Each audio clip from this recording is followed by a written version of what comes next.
D boss fans ಗಳನ್ನ ಕೆಣಕಿ ಇಕ್ಕಿಸಿಕೊಂಡ Kichcha fans. D boss Darshan fans ಗಳನ್ನ ಮುಟ್ಟಿ ಮೈ ಮುರಿಸಿಕೊಂಡ ಸುದೀಪ್ ಫ್ಯಾನ್ಸ್.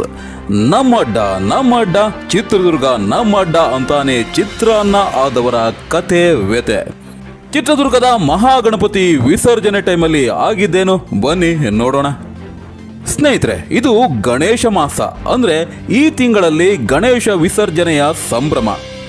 ಅಲ್ಲಿ ಇಲ್ಲಿ ಮತ್ತಲ್ಲಿ ಎಂಬಂತೆ ಎಲ್ಲಾದರೂ ಒಂದು ಕಡೆ ಗಣೇಶ ವಿಸರ್ಜನೆ ನಡೀತಾನೆ ಇದೆ.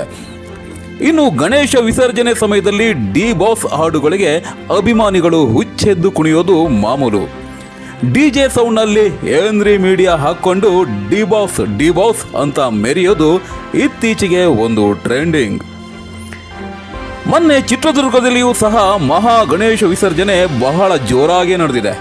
ಅಲ್ಲಿ ಡಿ ಬಾಸ್ ದರ್ಶನ್ ಮತ್ತು ಕಿಚ್ಚ ಸುದೀಪ್ ಫ್ಯಾನ್ಸ್ಗಳ ಅಭಿಮಾನದ ಭರಾಟೆ ಹೊಡಿ ಬಡಿ ಕುಸ್ತಿಯವರೆಗೆ ಹೋಗಿದೆ. ಕಾರಣ ಸಿಂಪಲ್, ಚಿತ್ರದುರ್ಗ ಇಲ್ಲಿ ನಮ್ಮ ಜಾತಿಯವರು ಜಾಸ್ತಿ, ಹಾಗಾಗಿ ಇದು ಕಿಚ್ಚ ಅಭಿಮಾನಿಗಳ ಅಡ್ಡ ಅಂತ ಕೆಲವರು ಪುಂಕ್ತಾ ಇರ್ತಾರೆ. ಆದರೆ ದರ್ಶನ್ಗೆ ಜಾತಿ ಪಾತಿ ಅಭಿಮಾನಿಗಳಿಲ್ಲ, ಅವರನ್ನ ಎಲ್ಲ ಜಾತಿ ಧರ್ಮದವರು ಸಹ ಪ್ರೀತಿಸ್ತಾರೆ. ಹಾಗೆಯೇ ಚಿತ್ರದುರ್ಗದಲ್ಲಿಯೂ ಸಹ ಡಿ ಬಾಸ್ ಅಭಿಮಾನಿಗಳ ಸೈನ್ಯವೇ ಇದೆ. ಇನ್ನು ಆ ದೊಡ್ಡ ಮೆರವಣಿಗೆಯ ಟೈಮ್ನಲ್ಲಿ ಸುದೀಪ್ ಅಭಿಮಾನಿಗಳು ಕಿಚ್ಚ ಅಂತ ಕೂಗಾಡ್ತಾ ಇದ್ರು. ಇನ್ನು ಡಿ ಬಾಸ್ ಅಭಿಮಾನಿಗಳು ದರ್ಶನ್ ಫೋಟೋನ ಹಿಡ್ಕೊಂಡು ಡಿ ಬಾಸ್ ಅಂತ ಅವರ ಡಿ ಬಾಸ್ ಹೆಸರನ್ನ ಆಕಾಶದೆತ್ತರಕ್ಕೆ ಚಿಮ್ಮಿಸ್ತಾ ಇದ್ರು. ಈ ಕಾರಣಕ್ಕೆ ತಿಖಾ ಉರಿದುಕೊಂಡ ಕಿಚ್ಚ ಸುದೀಪ್ ಫ್ಯಾನ್ಸ್ ದರ್ಶನ್ ಫ್ಯಾನ್ಸ್ಗಳ ಬಳಿ ಬಂದು ದರ್ಶನ್ ರವರ ಫೋಟೋವನ್ನ ಕಿತ್ಕೊಳ್ಳೋದಕ್ಕೆ ಹೋದ್ರಂತೆ. ಪಾಪ ಅವಕ್ಕೆ ಗೊತ್ತಿರಲಿಲ್ಲ ಚಿತ್ರದುರ್ಗದಲ್ಲಿಯೂ ಸಹ ಡಿ ಬಾಸ್ ಅಭಿಮಾನಿಗಳ ಸೈನ್ಯವೇ ಇದೆ ಅಂತ. ಏನೋ ಮಾಡಲು ಹೋಗಿದ್ದಾರೆ, ಆದರೆ ಆಗಿದ್ದೇ ಬೇರೆ.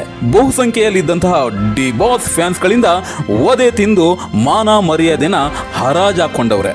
ಇವೆಲ್ಲ ಯಾಕೆ ಬೇಕು ಅಲ್ವಾ?